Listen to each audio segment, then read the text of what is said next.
Alleluia. ಒಂದು ಮಹಾರಾಷ್ಟ್ರಕ್ಕೆ ಕರ್ಕೊಂಡು ಹೋಗಿ ನನಗೆ ಪೂನಾ ಸೈಡ್ ಬಹಳ ವರ್ಷದಿಂದ. ಒಬ್ಬ ವ್ಯಕ್ತಿಗೆ ಮನೆಗೆ ಭಾನುಮತಿ ಇತ್ತು. ಅವ್ರ ಮನೆ ಸಮಸ್ಯೆ ಭಾನುಮತಿ ಸಲಿನ ಕರ್ಕೊಂಡು ಹೋಗಿದ್ರು. ಅವ್ರ ಹೊಲ ಏನೇ ಹಾಕಿದ್ರು ಬೆಳಿತಾನೆ ಇದ್ದಿಲ್ರಿ. ಆ ವ್ಯಕ್ತಿ ಹೊಲದಲ್ಲಿ ನಿಂತೆ ಒಂದು ಕಿನಾರ ಒಡ್ಡಿಸ್ತಾ ಇದ್ರು. 4 ಮೂಲಿ ಒಡ್ಡಾಡ ನಡ್ರಂತ ಒಡ್ಡಾಡ್ತಾ ನಾನು ದೇವ್ರದ್ದು ಮಾತು ಹೇಳುದು, ಇವ್ರ ಬಳಿ ಇಷ್ಟು ದುಡ್ಡು ಬರ್ತವೆ ಎಣ್ಸಕ್ಕಾಗಲ್ಲ. ನಾನು ಹೇಳಿದೆ ನಿಮಗೆ ಕೋಟಿ ಗಟ್ಟಲೆ ದುಡ್ಡು ಬರ್ತಾವ ಅಂತ ಹೇಳಿದೆ ಅವ್ರಿಗೆ. ಮರಾಠಿ ಮಾತಾಡ್ತಾ ಇದ್ರು ಲ್ಯಾಂಗ್ವೇಜ್, ಒಬ್ಬ ಕನ್ನಡ ಟ್ರಾನ್ಸ್ಲೇಷನ್ ಮಾಡ್ತಾರೆ. ಕೋಟಿ ಗಟ್ಟಲೆ ದುಡ್ಡು ಬರ್ತಾವ, ಅದು 2 ತಿಂಗಳಿಗೆ ಬರ್ತದೆ. 2 ತಿಂಗಳಾಗಿ 3ನೇ ತಿಂಗಳು ಇನ್ನೂ 4-5 ದಿವಸ ಬಾಕಿ ಇತ್ತು.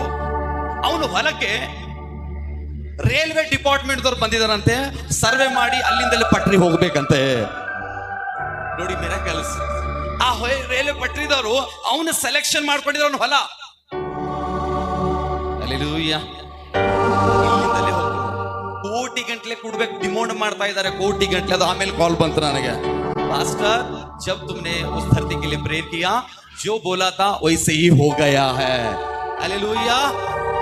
ಏನು ಇಲ್ಲದ ವ್ಯಕ್ತಿ, ಚಾರಣೆ ಇಲ್ಲದಂತ ವ್ಯಕ್ತಿ, ತಿನ್ನ ಕನ್ನ ಮೂತಸಿದಂತ ವ್ಯಕ್ತಿಗೆ ಒಂದ್ ದೇವರವನಿಗೆ ಭವಿಷ್ಯವಾಣಿ ಹೇಳಕಂದ್ರು. ಆ ಭವಿಷ್ಯವಾಣಿ ಹೇಳೋನು ನನ್ನ ಒಳಗೆ ಬಿ ದಡ್ ದಡ್ ದಡ್ ದಡ್ ದಡ್ ಅಂತ ಚಾಲು ಆಗಿತ್ತು. ಟ್ರೈನ್ ಪಟ್ರಿ ಚಾಲು ಆದಾಗ ಏನ್ ದೊಡ್ಡದು ಹೇಳತ್ತಿಲ್ಲ ಕಚ್ಚಿದಪ್ಪ ಆಗಲೋದು ಮಂದಿ ಏನಂತ ನನಗ. ಹಲ್ಲೆಲೂಯ್ಯ.